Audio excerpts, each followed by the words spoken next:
사도행전 19장 23절에서 41절까지의 말씀을 저와 여러분이 한 절씩 교독하겠습니다. 제가 먼저 읽겠습니다. 그 무렵 에베소에서는 복음의 말씀 때문에 큰 소동이 일어났습니다. 데메드리오라는 은세공업자는 아데미 여신의 은 모형을 만드는 사람이었는데 직공들에게 적지 않은 돈벌이를 제공해주고 있었습니다. 그가 직공들은 물론 이 일에 관련된 일꾼들을 불러 모아놓고 말했습니다. 여러분도 알다시피 우리가 이 사업으로 소득이 꽤 좋았습니다. 그런데 여러분도 보고 들은 대로 바울이라는 이 사람이 여기 에베소뿐 아니라 아시아 온 지방에서 사람이 만든 신은 신이 아니다라며 많은 사람들을 설득해 마음을 돌려놓고 있습니다. 이렇게 되면 우리 사업의 명성이 떨어질 뿐 아니라 위대한 여신 아데미 신전의 명예도 실추되고 아시아 지방과 전 세계에 걸쳐 숭배되고 있는 이 여신 자체도 그 신성한 위엄을 잃을지도 모르는 위험이 있습니다. 그들이 이 말을 듣자 화가 치밀어 올라 에베소 사람들의 아데미 여신은 위대하다 하고 소리 높였습니다. 그러자 도시는 순식간에 온통 소란스러워졌고 사람들은 마케도니아에서부터 바울과 동행한 가이오와 아리스다고를 붙잡아 일제히 연극장 안으로 몰려 들어갔습니다. 바울이 사람들 앞에 나서려고 했지만 제자들이 말렸습니다. 바울의 친구인 그 지방의 관리들도 사람을 보내 바울더러 위엄을 무릅쓰고 연극장 안으로 들어가지 말라고 간곡히 권했습니다. 연극장 안에서 어떤 사람은 이 말을 하고 또 다른 사람은 저 말을 하는 통에 모인 곳은 매우 혼란스럽게 됐습니다. 심지어 자기들이 왜 그곳에 모였는지 모르는 사람들도 대부분이었습니다.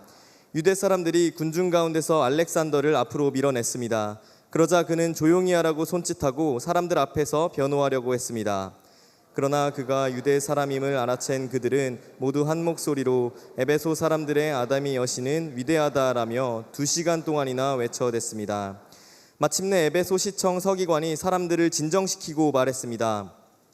에베소 시민들이여, 이 에베소 도시가 위대한 아데미의 신전과 하늘에서 내려온 그 신상을 지키고 있는 것을 온 세상이 다 알지 않습니까?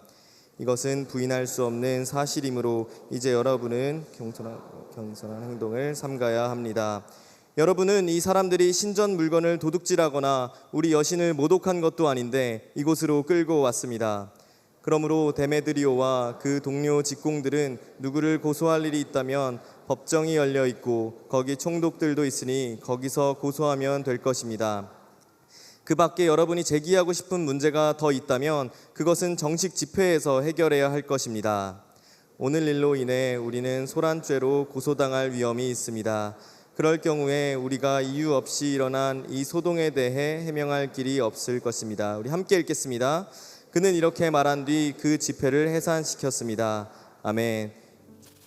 저에게는 두 자녀가 있습니다. 첫째는 11살이고 둘째는 이제 아직 2살이 채 되지 않은 늦둥이 아이가 있습니다. 아이를 키우면서 어떤 일이 가장 힘들까? 지금 아이를 키우고 계신 분들도 있고 이제 아이를 키우게 되실 분들도 있는데 아이를 키울 때 뭐가 가장 힘들까요? 아이에게 밥을 먹이는 거, 아이를 재우는 거, 아이와 놀아주는 거 이런 거 다 힘든데 가장 힘든 일은 아마도 아이를 병원에 데려가는 것이 아닐까 싶습니다. 아이와 함께 병원에 가보면 소아과를 들어가면 전쟁터가 따로 없습니다. 입구에서부터 아이들은 직감하는 거예요. 이곳은 내가 정말로 고통스러운 것이다. 그래서 입구서부터 아이들이 막 울기 시작하고요. 밖에 앉아있는 아이들은 그나마 좀 낫습니다. 병원 진료를 보고 있는 아이들은 그 문 뒤에서 의사 선생님과 함께 있는데 소리를 고래고래 지르면서 밖에 있는 사람들은 마치 안에서 엄청난 일이 일어난 것을 상상할 정도로 막 울고 있는 모습을 볼 수 있습니다. 소아과는 그나마 좀 나은 거예요. 가장 힘든 순간은 아이들을 데리고 치과에 가는 날입니다.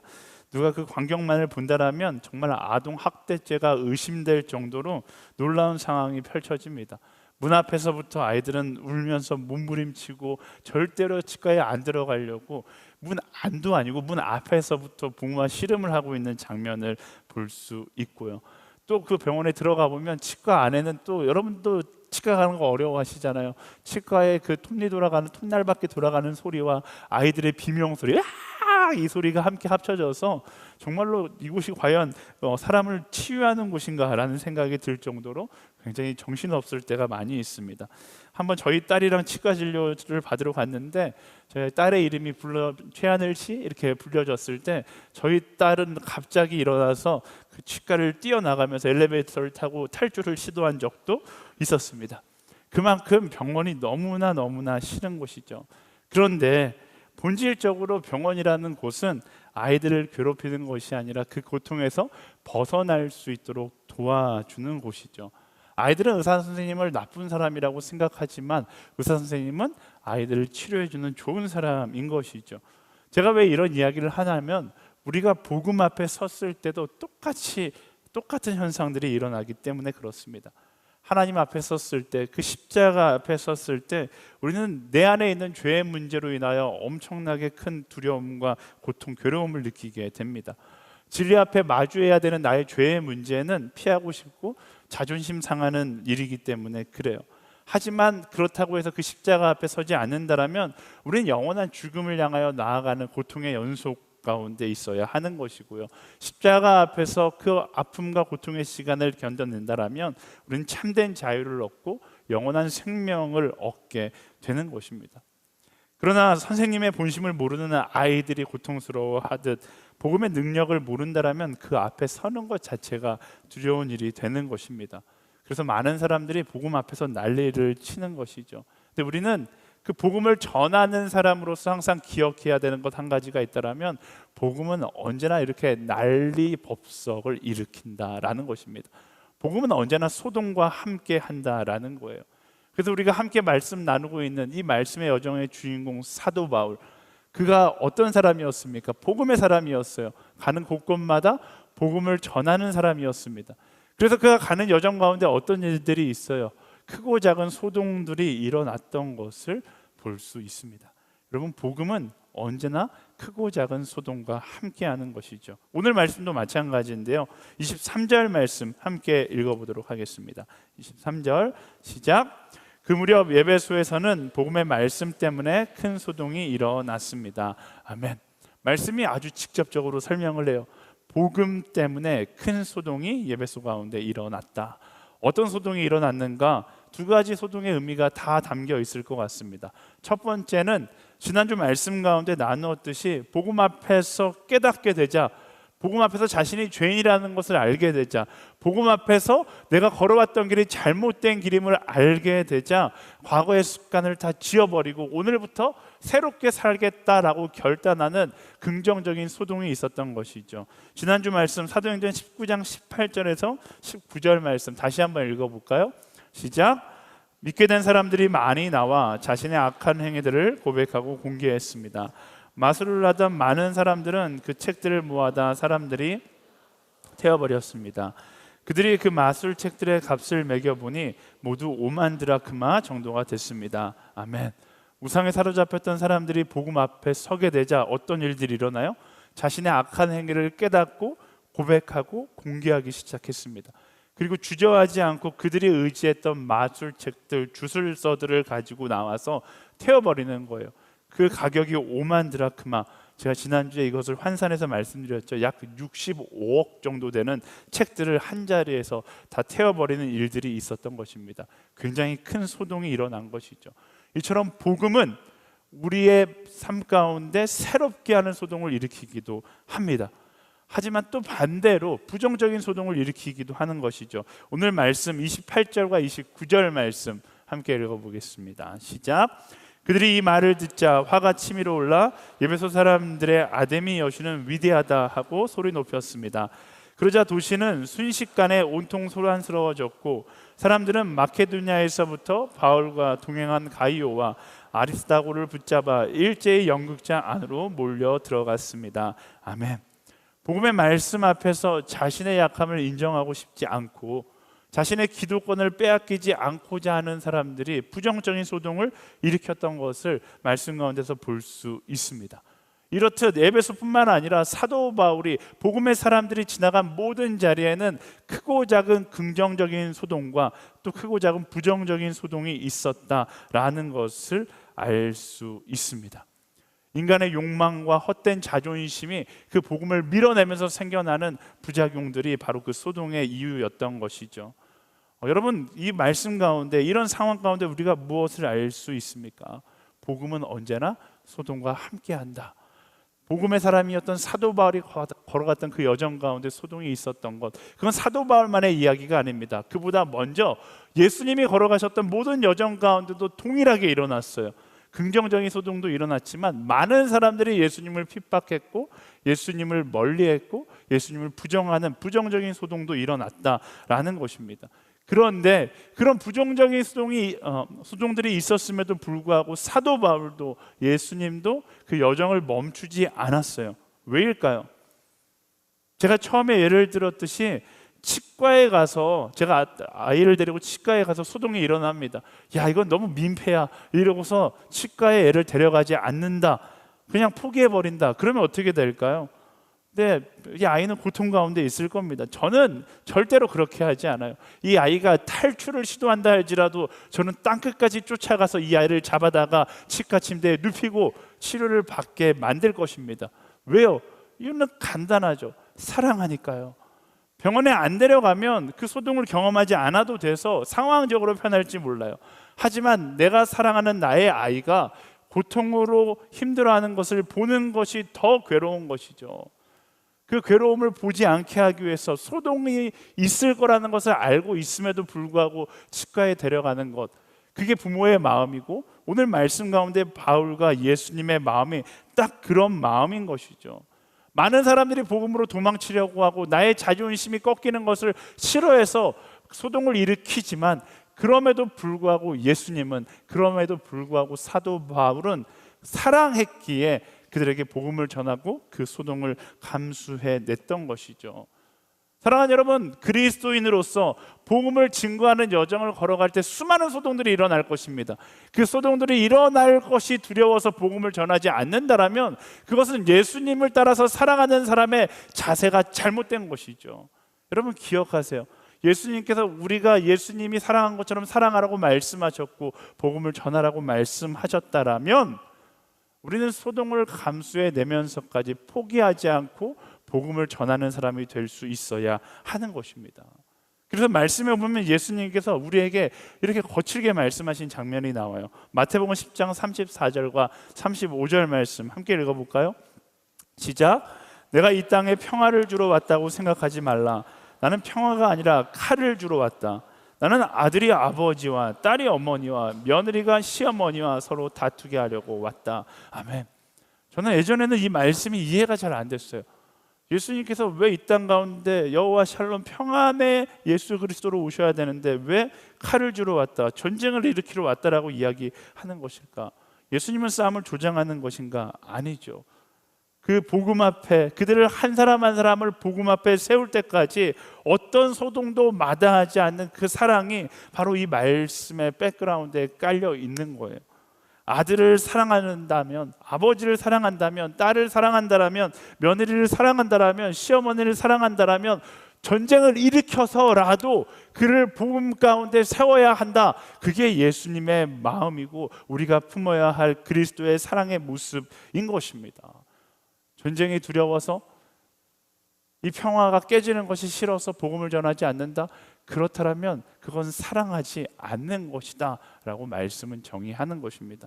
가끔 저에게 청년부에 오니까 그런 질문을 하는 사람들이 많아져요. 안 믿는 사람과 연애와 결혼 어떻게 생각하십니까? 사랑한다면 할 수 있는 것 아닙니까? 그리고 상대에게 내가 믿는 종교를 강요하는 거 그게 옳지 않지 않을까? 그렇게 자꾸만 강요하다 보니까 우리 관계가 안 좋아져서 너무 힘듭니다. 그냥 각자의 종교를 인정해주고 각자 알아서 믿으면 되지 않습니까? 제가 어느 정도는 동의합니다. 만날 수 있어요. 결혼할 수 있어요.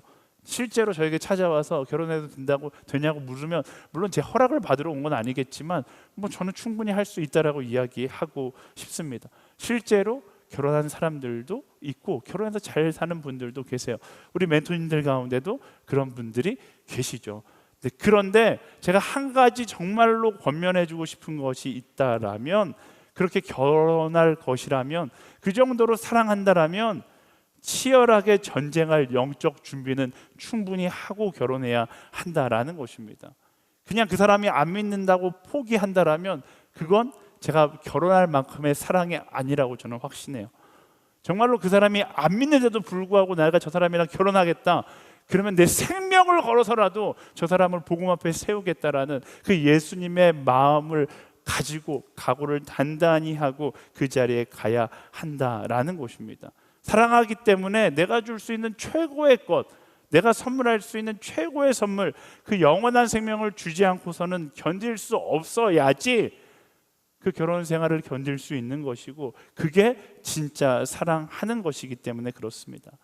사랑하는 여러분, 사랑한다라면 소동을 두려워하지 않는 사람이 되어야 하는 거예요. 그게 그리스도의 삶인 것입니다. 사랑한다라면 소동을 두려워하지 않는, 이 땅 가운데 끊임없이 복음으로 거룩한 충격을 주는 홀리 임팩트로 살아갈 수 있어야 하는 것입니다. 오늘의 교회 대학 청년부의 이름이 홀리 임팩트거든요. 거룩한 충격. 무엇으로 거룩한 충격을 주는 것입니까? 그리스도 예수, 그 복음의 소식으로 세상 가운데 거룩한 충격을 줄 수 있는 사람들이 되기를 예수님의 이름으로 축복합니다. 그리스도인이라면 소동을 두려워하지 마세요. 진리가 주는 담대함을 가지고 내가 서 있는 그 자리 가운데 복음의 소동을 일으킬 수 있는 한 사람 한 사람이 되기를 예수님의 이름으로 축원합니다. 우리 옆 사람에게 선포하겠습니다. 복음의 소동을 일으킬지어다. 아멘. 때로는 그게 긍정적인 소동일 수도 있고 부정적인 소동일 수도 있어요. 하지만 그건 우리가 판단하거나 두려워할 대상이 아닙니다. 말씀 가운데서 이미 하나님께서 그 소동이 있을 것을 말씀하셨잖아요. 그렇다면 하나님의 계획 가운데 있다라는 거예요. 두려운 것이 아니라 말씀을 따라 담대하게 그 소동을 향해 나아갈 수 있는 우리 모두가 되기를 예수님의 이름으로 축원합니다. 이것을 알고 있음에도 불구하고 많은 사람들이 소동을 일으키려고 하지 않습니다. 이유는 관계 때문에 그렇죠. 좋은 관계인데 굳이 내가 기독교인임을 밝히고 복음을 이야기해서 교회 가자고 이야기해서 이 좋은 관계를 망쳐야 하는가? 그래서 사람들이 타협하기 시작하는 거예요. 그런데 생각해 보세요. 만약 그냥 눈에 보기에 좋은 관계가 좋은 거라면, 제가 병원에 가기 싫어하는 아이와의 관계를 좋게 만들기 위해서 제가 아이를 병원에 끌고 가서 치료받고 집에 돌아오면 제 아이는 거의 이틀 동안 저에게 말조차 하지 않습니다. 아빠를 엄청 미워해요. 근데 제가 그 관계 가운데 있는 게 얼마나 마음 아프겠습니까? 근데 그 관계 때문에 제가 병원에 데려가지 않을 수 있는 좋은 방법은 한 가지 있어요. 뭘까요? 아이가 아파할 때 진통제를 주는 거예요. 먹어, 주고 또 주고, 아프면 또 주고. 근데 여러분들 다 알잖아요. 그게 좋은 선택인가? 그렇지 않습니다. 그건 타협이고요. 타협을 하면 할수록 어떻게 되는 거예요? 문제가 해결되는 것이 아니라 문제는 점점 굼게 되어 있는 것입니다. 우리 신앙도 마찬가지예요. 우리 신앙 가운데 분명히 땅끝까지 이르러 증인이 되고 소동을 일으키는 사람이 되라라고 말씀이 이야기하고 있는데, 소동을 일으키면 관계가 무너질 것 때문에 타협하기 시작하는 거예요.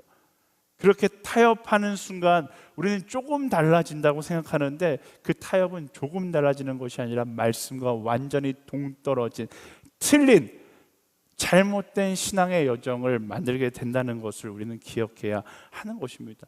많은 사람들이 착각하는 것이 있는데, 내 신앙생활 가운데 조금 타협하면 조금 달라지겠지라고 생각해요. 그렇지 않아요. 신앙은 조금 타협하면 완전 틀려지는 거예요. 우리가 이것을 기억해야 됩니다. 변질되지 않기 위해서 타협이 아니라 말씀을 선택할 수 있는 그 고집이 우리 안에 있어야 하는 것이죠. 그렇지 않으면 우리도 어느 순간 우상 숭배의 여정을 걸어가고 있을 수 있다라는 것입니다. 나는 분명히 하나님을 믿는다라고 이야기하는데, 나의 타협이 하나님을 향해 가는 것이 아니라 우상들을 향해 가는 완전히 잘못된 여정으로 우리를 초청할 수 있다라는 것입니다. 25절부터 27절까지 말씀 읽어볼까요? 시작. 그가 직공들은 물론 이 일에 관련된 일꾼들을 불러 모아놓고 말했습니다.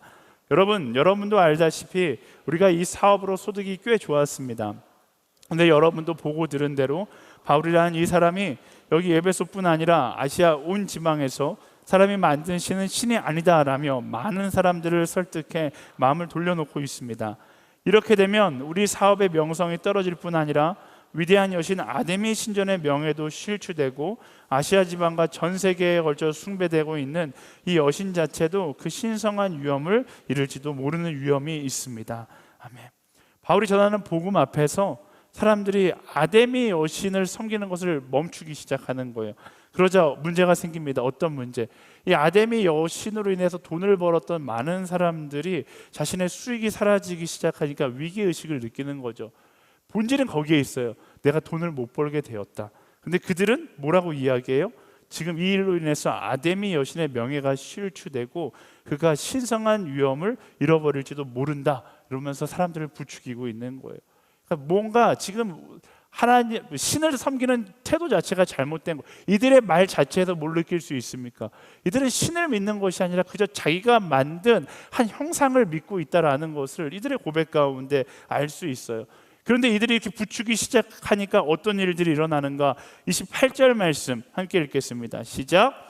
그들이 이 말을 듣자 화가 치밀어 올라 에베소 사람들의 아데미 여신은 위대하다 하고 소리 높였습니다. 아멘. 진짜 이 어리석은 사람들이 이 말도 안 되는 말에 선동되기 시작하는 거예요. 그러면서 아데미 여신은 위대하다 사람들이 소리를 치기 시작하는 것입니다. 여러분, 이게 우상 숭배예요. 믿음이라고 이야기하지만, 신을 믿는다라고 이야기하지만 결국 우상 숭배의 목적은 어디에 있는 것인가? 나의 욕심, 인간의 야망을 채우는데 그 목적이 있다라는 것입니다. 이게 우상 숭배의 한계예요. 근데 거꾸로 이 우상 숭배를 우리가 볼 수 있어야 됩니다. 이 장면에서 우리의 신앙 가운데 경계해야 할 것을 발견할 수 있어야 하는 거예요. 그것이 무엇인가?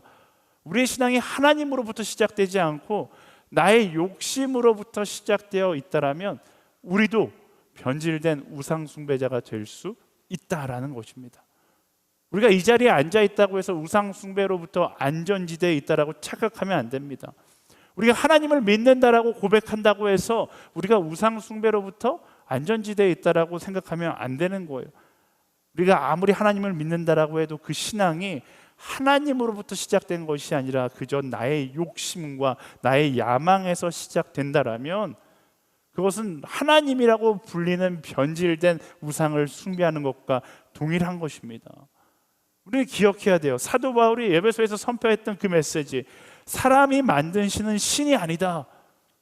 내 욕심을 채우기 위하여 내가 믿는 하나님은 신이 아닌 거예요. 하나님이 아닌 거예요. 우리는 그것을 기억해야 하는 것입니다. 우리가 믿고 싶은 대로 믿고 우리가 원하는 대로 판단하는 그 신이 하나님이라고 착각해서는 안 되는 것입니다.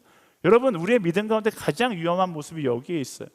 내가 하나님의 모습을 그리고 내가 믿고 싶은 대로 믿고 내가 듣고 싶은 것만 듣고 내가 판단하고 싶은 대로 하나님을 판단하고서 그 하나님을 믿는 신앙인이라고 자부하는 그것이 얼마나 위험한 행동인지 우리는 기억해야 하는 것입니다. 여러분, 하나님을 향한 우리의 신앙 가운데 인간의 야망이 섞이면 변질되는 거예요. 달라진다고요? 아니요. 완전히 틀리게 되어 있다라는 사실을 기억해야 합니다.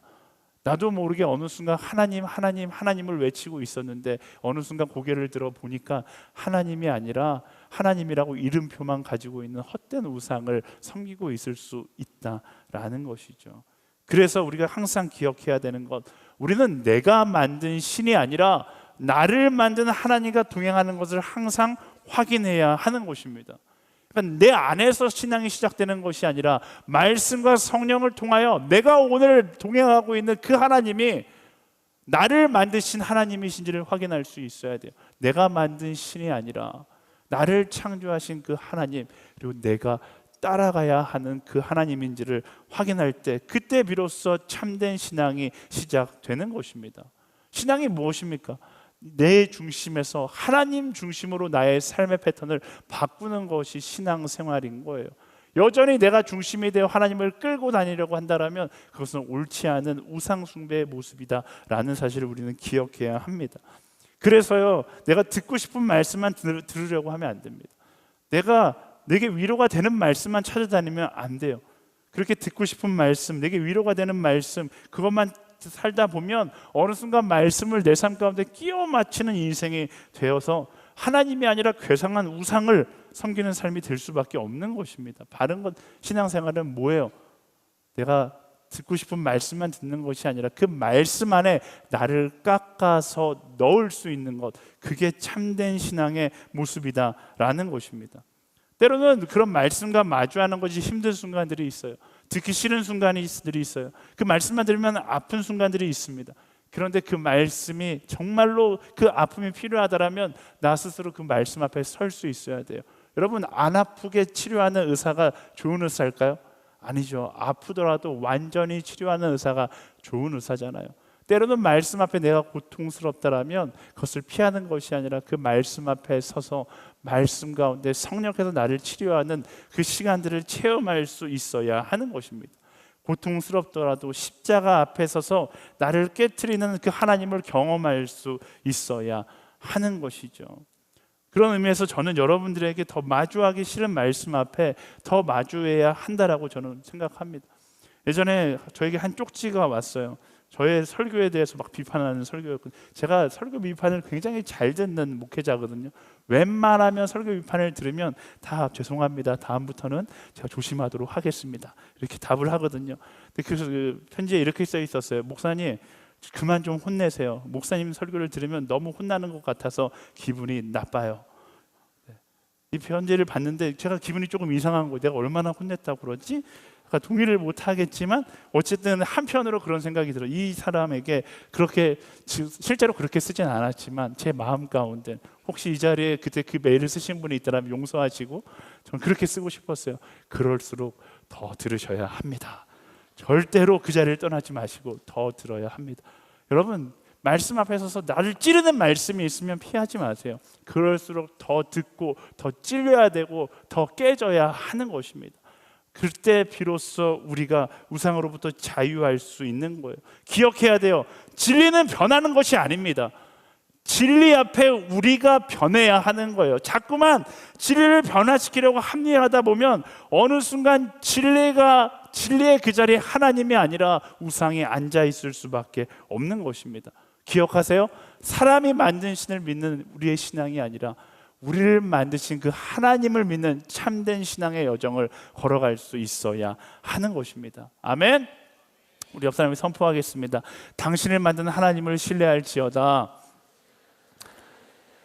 아멘. 말씀을 계속해서 보면요, 이제 아담의 직공들로부터 시작된 아담의 여신은 위대하다라는 외침이 점점 커지기 시작해서 무리를 만들기 시작해요.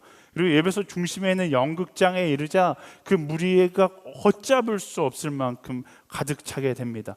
그리고 말씀은 그 분위기를 이렇게 표현하는데요. 32절 말씀 함께 읽어보겠습니다. 시작. 연극장 안에서 어떤 사람은 이 말을 하고 또 다른 사람은 저 말을 하는 통에 모인 곳에 매우 혼란스럽게 되었습니다. 심지어 자기들이 왜 그곳에 모였는지 모르는 사람들도 대부분이었습니다. 아멘.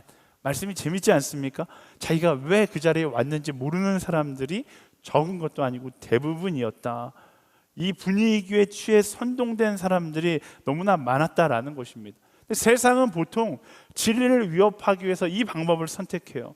분위기, 그리고 다수결. 그런데 분위기가 그렇다고 해서, 많은 사람들이 그렇게 이야기한다고 해서 진리가 변하는가? 절대로 변하지 않죠. 제가 언젠가 한번 예를 들었는데, 저희 고등학교 때 시험 보고 나면 답안지가 나오기 전에 스스로 먼저 답을 체크하잖아요. 그러다가 정답이 3번인데 2번을 썼어요. 그래서 2번 틀렸네. 근데 꼭 지혜롭지 않은 아이들이 한 명씩 있어요. 이 아이들은 뭐예요? 야, 2번 쓴 사람 손 들어봐. 2번 쓴 사람을 막 찾아요. 반이 30명이라면 한 25명 정도 2번 쓴 애를 찾았어요. 그때부터 아데미 여신을 찬양하듯 그때부터 2번을 외치기 시작해요. 2번 정답, 2번 정답.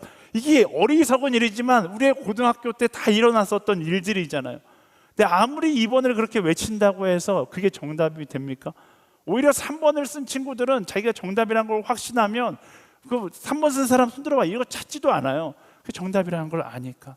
2번이 정답이라고 외치는 그 무리 가운데 조금의 흔들림도 없이 회심의 미소를 짓고 있죠. 그게 진리의 편에 선 사람의 모습인 겁니다. 마찬가지예요. 진리를 결정하는 것은 다수결이나 분위기가 아닙니다. 하나님께서 결정하는 것이죠. 그렇기 때문에 다수결이나 분위기에 위축될 필요가 없는 것입니다. 물론 외롭게 느껴질 수 있어요.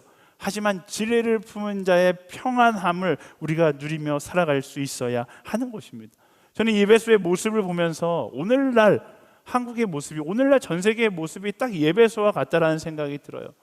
동성애라든지 차별법, 간통법, 낙태, 사람들은 목소리를 합쳐서 이것이 자유라는 명목으로, 정의라는 명목으로 옳다라고 이야기합니다. 많은 사람들이 자유, 정의, 그러고서 이것이 옳다라고 이야기해요. 근데 재미난 건 정말로 많은 사람들이 외친다고 이야기하는데 직접 사람들을 만나보면 이 에베소에 모여있는 그곳에 왜 모였는지 모르는 사람의 대부분이었던 것처럼 정말로 많은 사람들이 이 문제에 관심조차 없어요.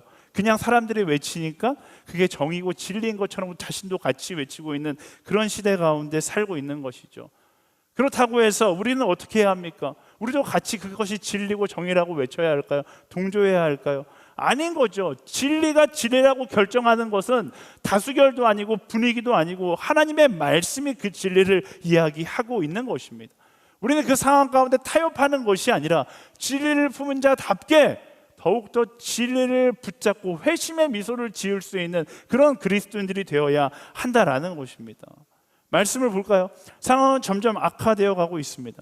바울과 함께 했던 그리스도인들은 충분히 두려움을 느낄 수 있는 그런 상황이었을 거예요. 어쩌면 이 두려움 가운데 자신도 모르게 이것이 진리다, 나도 모르게 아데미 이렇게 외칠 수도 있는 그런 분위기였을 겁니다. 그런데 그때 어떤 일들이 일어나는가? 35절과 36절 말씀 함께 읽어볼까요? 시작. 마침내 예배소 시청 서기관이 사람들을 진정시키고 말했습니다. 예배소 시민들이여, 이 예배소 도시가 위대한 아데미의 신전과 하늘에서 내려온 그 신상을 지키고 있는 것을 온 세상이 다 알지 않습니까? 부인할 수 없는 사실이므로 이제 여러분은 진정하고 경솔한 행동을 삼가야 합니다. 아멘. 전혀 기대하지 않았던 시청 서기관이 나와서 그들이 하고 있는 행동들을 경솔한 행동이니까 해산해야 된다라고 이야기합니다. 누구도 예상하지 못했던 방법으로 이 위기를 해결하는데 오직 한 분, 하나님은 이 방법을 알고 계셨던 것이죠. 우리가 위기 가운데 놓이게 되면, 두려움에 휩싸이게 되면 문제는 이렇게 크게 보는데 하나님은 너무나 작게 볼 때가 있어요. 그래서 자포자기하고, 그래서 나도 모르게 눈치를 보며 상대편에 서 있을 때가 너무나 많다라는 것을 보게 됩니다. 근데 하나님은 이런 상황 가운데 타협하고 합리화하는 것을 원하지 않아요. 이 시대도 그렇게 흘러갈 겁니다. 더 많은 사람들이 정의로 위장된, 더 많은 사람들이 자유로 위장된 이런 사회법들을 만들고 그것이 정의롭다, 자유롭다 이야기할 겁니다. 그렇다고 해서 우리마저 그것과 동조해야 하는가? 이게 시대의 흐름이기 때문에 따라가야 한다라고 이야기하는 신학자들도 실제로 있어요. 근데 말씀이 그렇게 이야기하지 않잖아요. 말씀은 마지막까지 포기하지 않고 우리가 진리의 편에 서 있으면 문제보다 크신 하나님께서 그 모든 상황을 해결하실 것이다. 어떻게? 우리가 알 수 없는 방법으로, 하나님만의 방법으로 일하실 것임을 우리가 신뢰하고 나아갈 수 있어야 하는 것입니다. 나 한 사람만 그 진리의 편에 서게 될지라도 마지막까지 포기하지 않고 그 진리의 편에 선 한 사람이 될 수 있어야 하는 것입니다. 이 시대 가운데 우리가 선택해야 되는 것은 타협이나 합리화가 아니에요. 마지막까지 진리의 편에 서서 담대하게 그 복음을 선포할 수 있는 사람이 되어야 하는 것입니다. 두려움이 찾아온다라면, 세상의 위협이 거칠게 나에게 찾아온다라면 고린도전서 10장 13절 말씀을 기억하세요. 함께 읽어보겠습니다. 시작. 여러분은 사람이 감당할 수 없는 시험을 당한 적이 없습니다. 하나님은 신실하셔서 여러분이 감당치 못할 시험은 허락하지 않으시며 시험을 당할 때도 피할 길을 마련해 주셔서 여러분이 능히 감당할 수 있게 하십니다. 아멘. 말씀은 이야기합니다. 문제보다 크신 하나님은 다 계획이 있으시다라는 것입니다. 그 하나님을 신뢰한다라면 포기하지 않고 마지막까지 진리의 편에 서서 그 복음을 이야기할 수 있는 그런 그리스도인들이 되어야 하는 것이죠. 이 자리에 앉아 계신 분들 가운데 여러분의 가정 가운데 복음의 소동을 경험하고 계시는 분들이 계실 겁니다. 여러분들이 예수 그리스도를 믿는다는 그 이유 하나만으로 가정에 엄청난 소동에 휘말려 있는 사람들이 있을 겁니다. 근데 하나님은 알고 계세요. 여러분 직장 가운데도 복음의 소동을 경험하고 계신 분 계실 겁니다. 친구들 사이에서도 복음의 소동을 경험하신 분도 계실 겁니다. 그 소동 가운데 우리가 선택해야 되는 것, 적당히 타협하고 적당히 평화를 만드는 것, 적당히 세상이 원하는 답을 던져주는 것, 그게 말씀이 이야기하는 우리의 선택이 아니에요. 소동 가운데 그럼에도 불구하고 때로는 그 관계가 무너진다 할지라도, 때로는 그 관계 가운데 내가 어려움에 처한다 할지라도 우리는 진리의 편에 서서 복음을 선포할 수 있는 하나님의 사람이 될 수 있어야 하는 것입니다. 사랑하는 여러분, 세상의 위협 앞에 두려움 때문에 타협하지 마십시오. 오히려 위기의 순간은 어떤 순간입니까? 나의 믿음, 내가 진리 앞에 서서, 진리 안에 서서 하나님과 동행하고 있다는 것을 나의 선택을 통해 증명해야 될 타이밍이라는 사실을 기억하세요. 이 시대는 점점 더 악해질 겁니다. 점점 더 악해지면 악해질수록 우리는 점점 더 깊게 그 진리에 우리의 뿌리를 내리고 나아갈 수 있어야 하는 것입니다. 위기의 순간 말씀의 매뉴얼을 따라 마지막까지 정직과 사랑과 예수 그리스도의 그 여정을 선택할 수 있는 우리 모두가 되기를 예수 그리스도의 이름으로 축원합니다. 우리 옆 사람에게 선포하겠습니다. 진리를 품은 당신 담대할지어다. 아멘. 우리 말씀을 정리하고 함께 기도하기 원합니다. 첫 번째 메시지, 소동을 두려워하지 않는 홀리 임팩트로 살아가라. 우리는 그런 사람으로 부름받았어요. 내가 가는 곳에 소동이 일어나지 않는 것을 부끄럽게 여겨야 합니다. 우리는 세상의 복음을 가지고 소동을 일으키는 사람으로 부름받았습니다. 내가 가서 긍정적인 소동이 일어나든 부정적인 소동이 일어나든 우리는 그거에 관계없이 사도 바울이 그랬듯이, 예수님의 그랬듯이 우리는 끊임없이 그 복음의 소식을 전하는 사람이 되면 되는 것입니다. 두 번째, 내가 만든 신이 아니라 나를 만든 하나님과 동행해야 하는 것입니다. 이 시대 그리스도인을 살아가면서 수많은 유혹들이 있습니다. 수많은 타협의 손길들이 있습니다. 수많은 우리의 변질될 기회들이 있습니다. 여러분, 변질되면 약간 다른, 하나님도 이해하시겠지? 아니요. 변질된 신앙은 전혀 다른 신을 섬기는 것이라는 사실을 기억하고 나를 만드신 그 하나님과 동행할 수 있는 우리 모두가 되기를 소망합니다. 물론 그 여정을 걸어갈 때 힘든 문제들이 생길 수 있어요. 하지만 문제보다 훨씬 더 크신 하나님을 신뢰할 수 있어야 하는 것입니다. 위기 가운데 두렵다고 해서 하나님을 작게 보고 타협하는 것이 아니라 오히려 위기 가운데 두려움이 몰려올 때 문제보다 크신 하나님을 바라보고 진리의 편에 서서 절대로 흔들리지 않는 그런 그리스도인으로 살아갈 수 있는, 그로 인하여 흔들리지 않는 등대와 같이 세상을 비추는 우리 그런 그리스도인 한 사람 한 사람이 되기를, 그런 담대한 그리스도의 증인들이 되기를 예수 그리스도의 이름으로 축원합니다. 우리를 그런 담대한 증인으로 부르신 하나님께 우리 감사와 영광의 박수 함께 드리며 나아가겠습니다. 아멘. 이제 우리 다 같이 일어나서 어떤 시련에도 흔들리지 않는 사람 되기를 소망합니다. 어떤 시련에도 다른 헛된 우상을 바라보는 것이 아니라 하나님 한 분만을 바라보고 참된 믿음을 고백하는 믿음의 사람이 되기를 소망합니다. 그 마음으로 우리 함께 결단하며 함께 찬양하며 나가겠습니다. 허락하신 시련을 통해 나의 믿음 더욱 강하게 자라나고 험한 산과 골짜기 지나는 동안 주께 더 가까이 나를 이끄시네. 내가 겪는 시험이 어렵고 힘겨워도 내 주님보다 크지 않네. 내 앞에 바다가 갈라지지 않으면 주가 나로 바다 위 걷게 하리. 나는 믿네. 주의 능력으로 내 삶 새롭게 되리. 나는 믿네.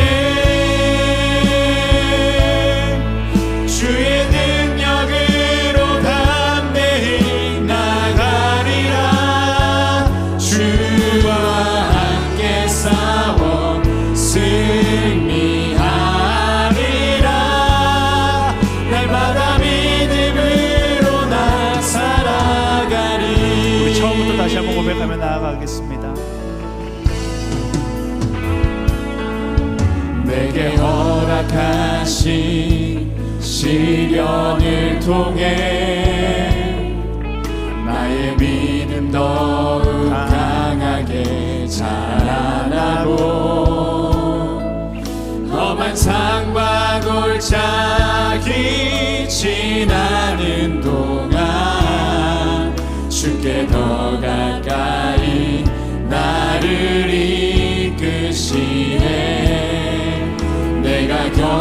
시험이 어렵고 힘겨워도 내 주님보다 크지 않네. 너무 멋지지 않습니까?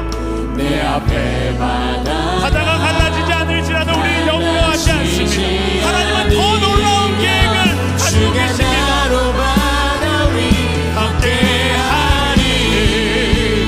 나는 믿네.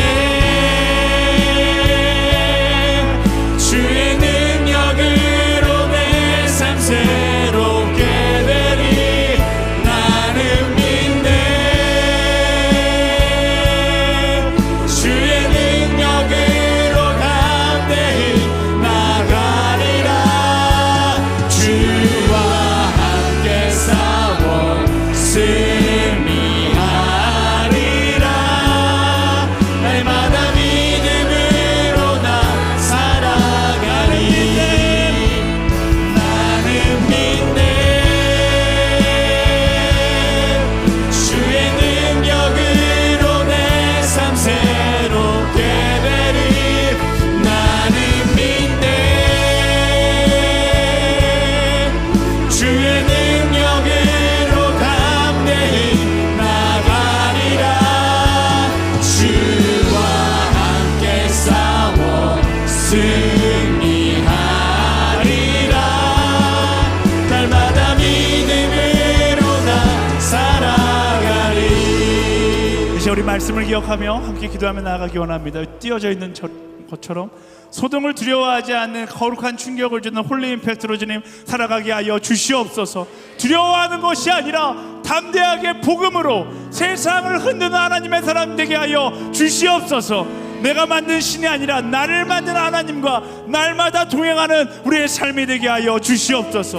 하나님, 두렵지만 두려울 때마다 문제보다 크신 그 하나님을 바라볼 수 있는 하나님의 사람으로 살아가게 하여 주시옵소서. 우리 말씀을 기억하며 우리 크게 주여 세 번 부르짖고 함께 간절히 기도하며 나아가겠습니다. 주여, 주여, 주여. 하나님, 그렇습니다. 세상 가운데 아버지 복음의 도전을 줄 수 있는 세상 가운데 하나님의 사랑을 되게 하여 주시옵소서. 사역하지 않으려나 주가 주시는 그 비전을 가지고 마지막까지 함께하며 나아갈 수 있는 하나님의 사람들 되게 하소서. 소동을 두려워하지 않는 충격을 주는 하나님의 사람으로 살아가게 하여 주시옵소서. 언제나 영적 전쟁에 처해 나아가게 하여 주시옵소서. 두려워하는 것이 아니라 복음으로 인하여 세상에 주께 맡기고 나아갈 수 있는 하나님의 사람으로 살아가게 하여 주시옵소서. 하나님, 세상과 타협하라 내가 만드시는 어리석은 내려놓게 주시고 나를 만나 하며 나아갈 수 있는 믿음의 사람들이 될 수 있도록 인도하여 주시옵소서. 문제보다 더 크신 하나님의 신뢰에 나아갈 수 있는 하나님의 사람들이 되도록 소망합니다. 주님, 그 믿음의 담대함을 허락하여 주시옵소서. 주님이 그 믿음의 담력을 허락하여 주시옵소서. 하여 주시옵소서. 담력을 가지고 거룩한 소돔 가운데 더 담대히 기대하며 나아가는 하나님의 사람들로 섭리하여 주시옵소서. 이끄신 하나님께서 그 소돔 가운데 더 담대할 수 있게 하여 주시고 그 소돔 속에서 그렇게 하시고 하나님의 참된 여호와시로 평안을 경험하는 인도하여 주시옵소서. 이끄신 하나님께 그 마음의 중심을 내어 나아가고 주가 고개하여 주시고 고백하며 나아갈 수 있는 하나님의 사람들 될 수 있도록 인도하여 주시옵소서. 이끄신 하나님께 그 마음의 중심을 내어 나아가는 소돔 속에서 평안하며 담대하게 나아갈 수 있는 하나님의 사람들 될 수 있도록 주님 인도하여 주시옵소서. 이끄신 하나님께 우리의 삶을 맡겨드리며 나아가며 이끄신 하나님께 가정을 맡겨드리며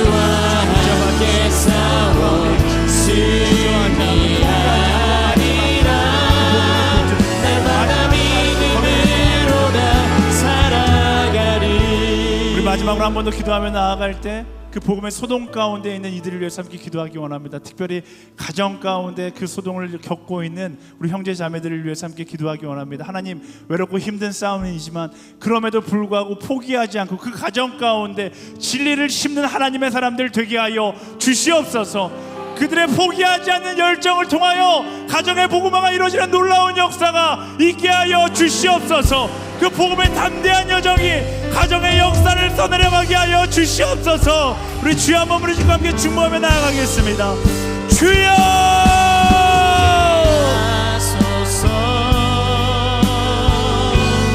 하나님, 그 복음의 역사를 써내려가고 있는 한 영혼 한 영혼마다 그 마음 가운데 믿음의 담력을 허락하여 주시옵소서.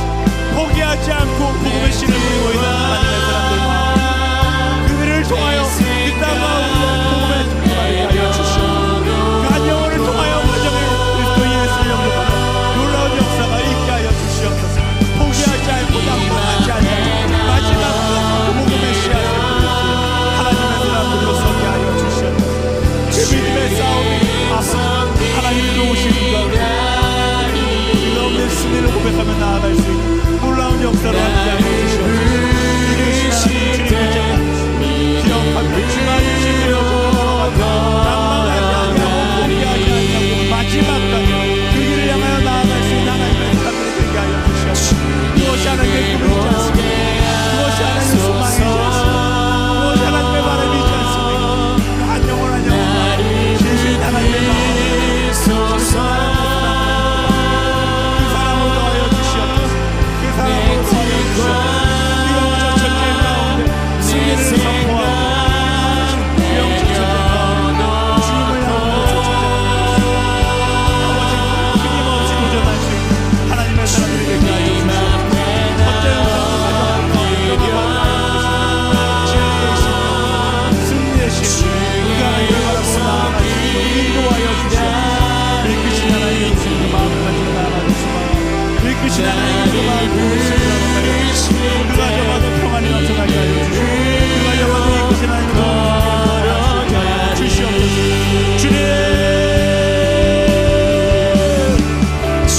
주님을 보게 하나님께서 주장하여 낭만하지 않으면 마지막까지 그 진리를 선포하며 나아가는 하나님의 사람들로 서게 하여 주시옵소서. 포기하지 않기를 흔들리지 않게 하여 주시옵소서. 마지막까지 주의 복을 전하며 마지막까지 그날까지 약속을 붙들고 생명을 전하는 하나님의 사람들로 설 수 있도록 인도하여 주시옵소서.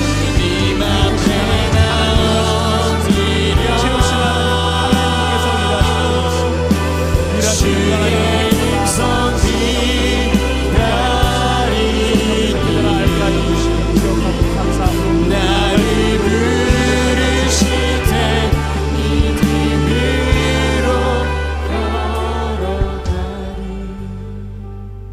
사랑하는 주님, 이 시대 가운데 복음이 만들어낼 소동, 우리가 염려하지 않고 말씀대로 복음을 통해 열방 가운데 거룩한 충격을 주는 홀리 임팩트로 살아갈 수 있도록 인도하여 주시옵소서. 내가 만든 신을 따라가는 것이 아니라 언제나 하나님의 자리를 확인하고 나를 만드신 그 하나님과 동행하며 나아갈 수 있는 우리가 되게 하여 주시옵소서. 세상 가운데 우리는 헛된 우상을 쫓아 따라갈 때가 너무나 많습니다. 우리 삶 가운데 우상의 자리를 다 내려놓고 오직 하나님 한 분만을 바라며 나아갈 수 있는 우리 모두가 되게 하여 주시옵소서. 때로는 문제가 너무나 크게 여겨져 내 안에 두려움이 찾아올 때가 있지만 그럴 때마다 두려워하는 것이 아니라 문제보다 크신 하나님을 바라봄으로 언제나 그 거룩한 여정을 포기하지 않는, 타협하지 않는 그 진리 가운데 더 깊이 뿌리 내릴 수 있는 우리 모두가 되게 하여 주시옵소서. 아버지, 어려운 소동 가운데 있는 가정의 복음을 전하기를 소망하는 사람들이 있습니다. 그들의 마음 가운데 주님 함께하여 주시고 마지막까지 낭망치 않게 하시며 그 가운데 하나님의 계획하심이 있음을 기억하고 포기하지 않고 그 복음의 씨앗을 계속해서 뿌릴 수 있는 하나님의 사람들 되게 하여 주시옵소서. 그리고 그 가운데 그리스도 예수를 구주로 영접하는 놀라운 역사가 속히 올 수 있도록 주님 역사하여 주시옵소서. 이렇게 일하실 그 하나님께 모든 것을 맡겨드리며 살아계신 예수 그리스도의 이름으로 간절히 기도드립니다. 아멘.